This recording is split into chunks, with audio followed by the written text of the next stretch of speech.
Da. Dun. Doki Doki! Hey guys, Daggenhart here, and welcome back to another episode of Doki Doki Literature Club. Let's get it. So we left off, second day of poems. Obviously, we're gonna go hang out with Yuri first. Let's see what you've written for today. Huh? Yuri stares at the poem with a surprised expression on her face. Do you like it? Nico. This one might even be better than yesterday's. How did you even pick up on this so quickly? Just yesterday I was telling you the kind of techniques worth practicing. Maybe that's why. You did a good job explaining. I really wanted to try giving it more imagery. Yuri visibly swallows. Even her hands appear sweaty. Knees weak, palms are sweaty. Vomit on his sweater already. Mom spaghetti. I'm not used to this. Used to what? I don't know. It's fine, take your time. Yuri breathes and collects her thoughts. I know that Yuri likes to think before she speaks, so I offer that patience to her. Yeah, just being appreciated like this, I guess. It probably sounds really stupid, but seeing someone motivated by my writing, it just makes me really happy. Are you saying you've never shared your writing before? Yuri nods. Really? I don't believe it. I really only write for myself. And besides, people would just laugh at me. Do you really think that? Again, Yuri nods. Huh. Even your close friends? Yuri doesn't respond to that. I wonder why. Anyway, do you want to share the poem that you wrote today? Yeah, I do. If it's with you. The raccoon?! Wait, is this about me? It happened in the dead of night while I was slicing bread for a guilty snack. My attention was caught by the scuttering of a raccoon outside my window. That was, I believe, the first time I noticed my strange tendencies as an unordinary human. I gave the raccoon a piece of bread, my subconscious well aware of the consequences. Well aware that a raccoon that is fed will always come back for more. The enticing beauty of my cutting knife was the symptom. The bread, my hungry curiosity. The raccoon, an urge. The moon increments its phase and reflects that much more light off my cutting knife. The very same light that glistens in the eyes of my raccoon friend. I slice the bread, fresh and soft. The raccoon becomes excited. Or perhaps I'm really projecting my emotions onto the newly satisfied animal. The raccoon has taken the following to me. You could say that we've gotten quite used to each other. The raccoon becomes hungry more and more frequently, so my bread is always handy. Every time I brandish my cutting knife, the raccoon shows me its excitement. A rush of blood. Classic Pavlovian conditioning. I slice the bread, and I feed myself again. Oh! Like self-destructive? Like you can't help but feed, like, the beast inside you or something? I like this.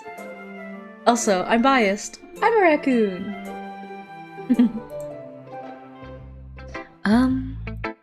I was a little more daring with this one than yesterday's. I can see that. It's a lot more metaphorical.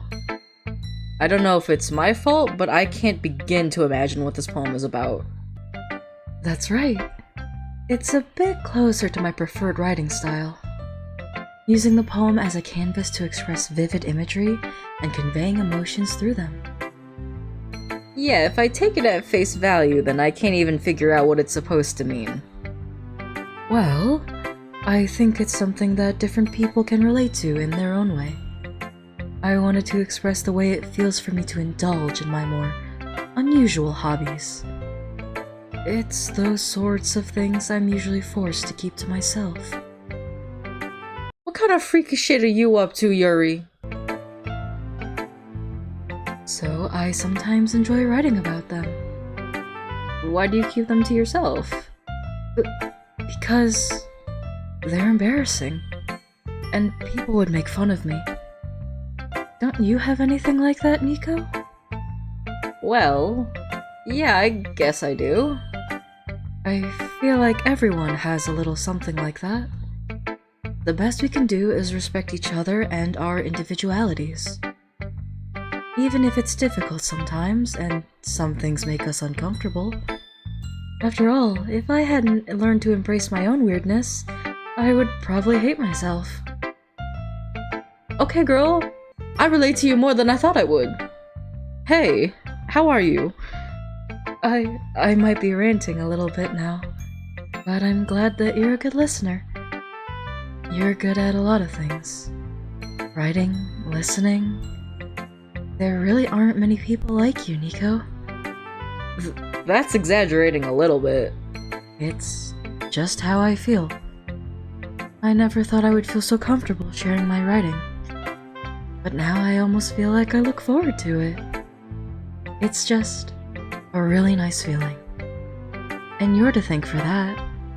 It's nothing, really. Yuri smiles sincerely at me. For just a moment, her timidness seems to disappear. That was sweet.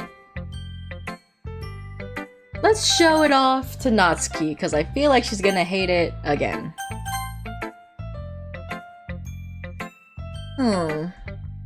Well, I can admit that it's better than the last one. It's nice to see that you're putting in some effort. Well, that's good. But I still don't like this at all. It's trying too hard to be serious. What do you mean by that? Poems don't need to be all deep-sounding to express something. It's just gonna sound like you're forcing it unless you really don't suck at it. Honestly, don't bother trying to write poems like this until you're on Yuri's level. Natsuki stops short all of a sudden. Don't tell me. Huh? You're not just trying to impress Yuri, are you? What are you talking about? And keep your voice down. You know Yuri would love this angsty... Just because she's a talented writer doesn't mean... I mean... Looks like I'm in trouble. I somehow struck a nerve, though what I did is beyond me. I am so done with you. Natsuki shoves her poem I handed her back over to me. What? Natsuki shoves the poem I handed her back over to me. Take your stupid poem. If you wrote it for someone else, just don't show it to me. Ouch. This is what I get for letting a younger girl step into my business. Oh. Okay. Unless I was a mind reader, I was destined to be in a world of pain from the start. At least Natsuki wasn't really the girl I was trying to impress in the first place. Oh, she didn't even, like, give me a poem to read. Oh, she was mad. Oh. Ooh. Oh, sorry. Sayori time, I guess. Oh. Ooh. I like this one, Nico. It has some nice feelings in it. Oh, I'm glad. Does that mean it's better than yesterday's? Let me think. I don't know. I guess I like them both. That's not very helpful, you know. Well, I'm not very good at figuring out if poems are good or bad, but that's why I just go by my heart. If it makes me feel things, then it must be a good poem. I'm not sure that's exactly how it works. Then again, I guess conveying feelings is a pretty important part of this whole thing. Yeah, maybe. Honestly, I don't even know what kind of writing you like in the first place.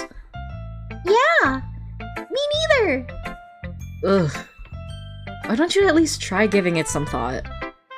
Aw, you wanna write something for me? That's so sweet! Yeah, right. But you're always thinking about other people. You need to think about yourself once in a while. If you don't, you might end up getting hurt at some point. Huh? Well, I don't really know what you mean, but I'll try to keep it in mind. Well, whatever. Anyways, let's see. I guess I like happy poems. Wait, sometimes I like sad poems too. Sometimes a little bit of both. There's a word for that, right? What's the word I'm looking for? Bittersweet! Yeah, I like things that are happy and things that are sad. Happy and sad? I can't see you liking something sad, Sayori. You click the word depression and she bounces in the poem menu. Come on, Nico. Come on. Well, I like happy the most. But sometimes when you have a little rain cloud in your head, a sad poem can help give the rain cloud a little hug. And make a nice happy rainbow. Sayori, that's unexpectedly poetic. Huh? It is? Maybe I'm getting better at expressing my feelings after all. Thanks, Nico. I should go write that down then. You can read my poem now, okay? Bottles. I pop off my scalp like the lid of a cookie jar. Huh? It's the secret place where I keep all my dreams. Little balls of sunshine all rubbing together like bundles of kittens. I reach inside with my thumb and forefinger and pluck one out. It's warm and tingly, but there's no time to waste. I put it in a bottle to keep it safe. And I put the bottle on a shelf with all the other bottles. Happy thoughts, happy thoughts, happy thoughts in a bottle. Happy thoughts in bottles, all in a row. My collection makes me lots of friends, each bottle a starlight to make amends. Sometimes my friend feels a certain way, down comes a bottle to save the day. Night after night, more dreams, friend after friend, more bottles, deeper and deeper, my fingers go. Like exploring a dark cave, discovering the secrets hiding in the nooks and crannies, digging and digging, scraping and scraping. I blow dust off my bottle caps. It doesn't feel like time elapsed. My empty shelf could use some more. My friends look through my locked front door. Finally, all done, I open up, and in come my friends. In they come in such a hurry. Do they want my bottles that much? I frantically pull them from the shelf, one after the other, holding them out to each and every friend. Each and every bottle, but every time I let one go, it shatters against the tile between my feet. Happy thoughts, happy thoughts, happy thoughts in shards all over the floor. They were supposed to be for my friends who aren't smiling. They're all shouting, pleading something. But all I hear is echo, echo, echo, echo, echo inside my head.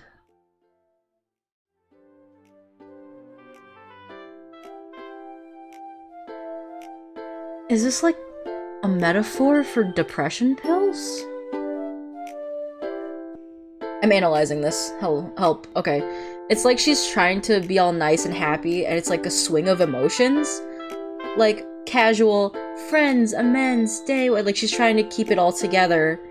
And then, slowly but surely, it's falling apart, and she's spiraling into this. Holy crap. Yeah, that's what I'm saying, Nico. Sayori, did you really write this? Of course I did.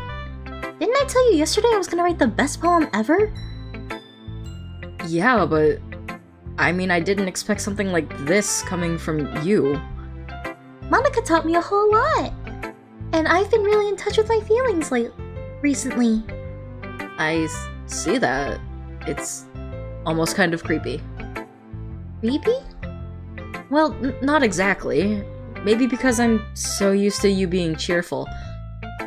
Yeah, but sometimes the cheerful people, they're hiding the most. And they just want to seem happy, because if they don't seem happy to themselves, they're gonna fall apart. So, Nico, don't judge. Well, never mind. I'm thinking too hard about it. The point is, it came out good, so you should be proud of it. Aw, thanks. I feel like I was meant to express myself this way. It even helps me understand my own feelings a little better. Writing is like magic. You've gotten pretty passionate about this, huh? I hope you keep it up. Yeah, writing's the best. I'm gonna keep writing until I die. Okay. Don't get ahead of yourself. Sayori's always had a habit of getting obsessed with something before dropping it no more than a week later. I wonder if this is one of those times. But seeing the passion in her eyes makes it hard for me to be pessimistic. Imagine she like dies next week and that's why she stops writing. Alright, Monika. Hi. Hi again, Nico. How's the writing going? Alright, I guess. I'll take that. As long as it's not going bad. I'm happy that you're applying yourself. Maybe you'll soon come up with a masterpiece. I wouldn't count on that. You never know. Want to share what you wrote for today? Sure, here you go. I give my poem to Monika. Alright. This one's good. It feels like you're not only getting more comfortable with your style, but the imagery is better than the last one I read. Just wondering, but have you been finding inspiration in Yuri's writing style? I guess so. You can't deny that she's talented. Yeah, totally. I think her poems are the most romantic. That's the best way to describe it. She's like a totally different person when she picks up a pen. I noticed that too. Or when she's talking about literature, it's like a light turns on inside her. Sadly, it's hard to get much personal conversation out of her. Trust me, I've tried. Who knows what's going on inside the head of that head of hers? I hope you don't mean that in a bad way. No, of course not. I just meant that I wish she didn't keep to herself so much. But still, defending her like that, you must be pretty into her. You completely misunderstood. Calm down, I'm just kidding. Besides, I'm pretty sure she's already got a boyfriend. Wait, really? Yeah, a fictional one anyway. Yuri just like me for real. Me with Connor from Detroit Become Human. I love him. Monika kind of whispers that last part to me. It's just a hunch, but... Well, there's not really anything wrong with that. Oh, well, I know. I was just saying. But anyway, you want to read my poem now? I like the way this one turned out, so I hope you do too. Alright, let's take a look. Save me? Okay. The colors, they won't stop. Bright, beautiful colors. Flashing, expanding, piercing. Red, green, blue. An endless cacophony of meaningless noise. The noise, it won't stop. Violent, grating waveforms, squeaking, screeching, piercing, sine, cosine, tangent, like playing a chalkboard on a turntable, like playing a vinyl on a pizza crust, an endless poem of meaningless. Load me. Save me? Load me? What, like a video game? The colors won't stop. Red, green, blue. Aren't those the colors that are used in computer screens? Monika, you're scaring me.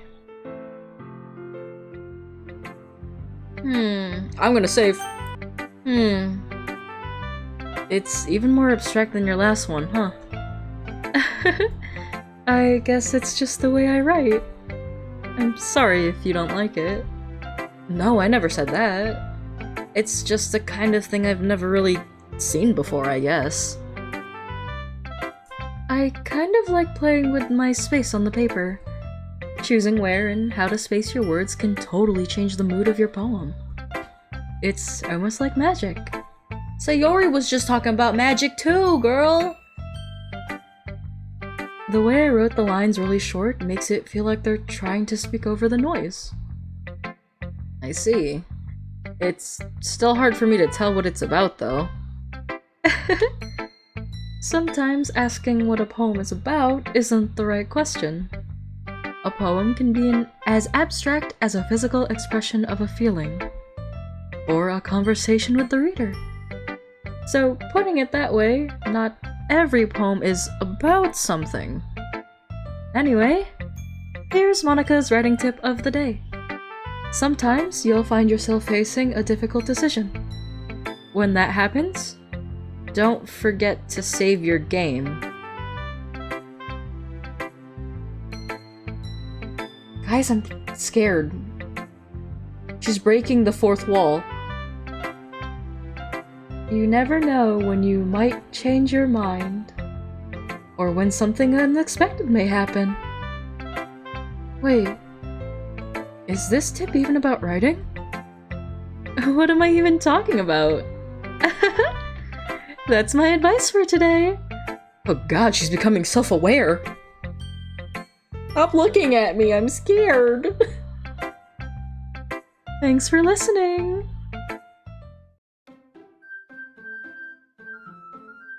Okay, I think I'm gonna leave that episode here, you guys. Thank you so much for watching.